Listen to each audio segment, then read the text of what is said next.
Sa mabuting balita ngayon, sinisimula ni Jesus ang kanyang pampublikong pangangaral. Hindi siya nagtungo sa sentro ng kapangyarihan, kundi sa Galilea, isang lugar na itinuturing na nasa laylayan, may halong mga hentil, at madalas mababa ang tingin ng karamihan. Dito unang sumikat ang liwanag ng Mesiyas. Ipinapakita nito na ang Diyos ay may kakaibang paraan ng pagkilos. Pinipili niya ang mga lugar at taong madalas hindi pinapansin upang doon ihayag ang kanyang kaligtasan. Sinabi ng mabuting balita na ang mga taong nakaupo sa dilim ay nakakita ng dakilang liwanag. Ang dilim na ito ay hindi lamang kawalan ng liwanag sa paningin, kundi ng kasalanan, takot, kawalan ng pag-asa, at pagkawalay sa Diyos. Sa pagdating ni Jesus, ang liwanag ay hindi na pangako lamang. Ito ay tao na naglalakbay kasama nila, nakikibahagi sa kanilang buhay, at nagdadala ng bagong simula. Ang unang mensahe ni Jesus ay simple ngunit mapanghamon.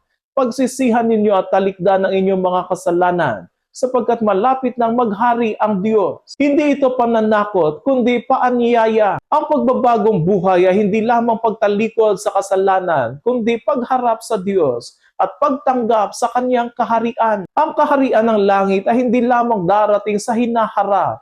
Ito ay narito na. Nagsisimula ito sa pusong handang magbago. Makikita natin na si Jesus ay hindi lamang nangaral, siya ay kumilot. Nilibot niya ang buong Galilea, nagturo sa sinagoga, nagpahayag ng mabuting balita, at nagpagaling ng maraming mga sakit at karamdaman. Ang kanyang pangangaral ay may kasamang malasakit. Ang kanyang mga salita ay may kasamang gawa. Dito natin makikita na ang mabuting balita ay hindi lamang isang idea, kundi karanasang nagpapagaling at nagpapalaya. Dumagsa ang maraming tao mula sa iba't ibang lugar, mga may sakit, mga inaalihan na masasama spiritu, mga paralitiko at marami pang iba. Ang lahat ay lumalapit kay Jesus dahil sa isang simpleng dahilan.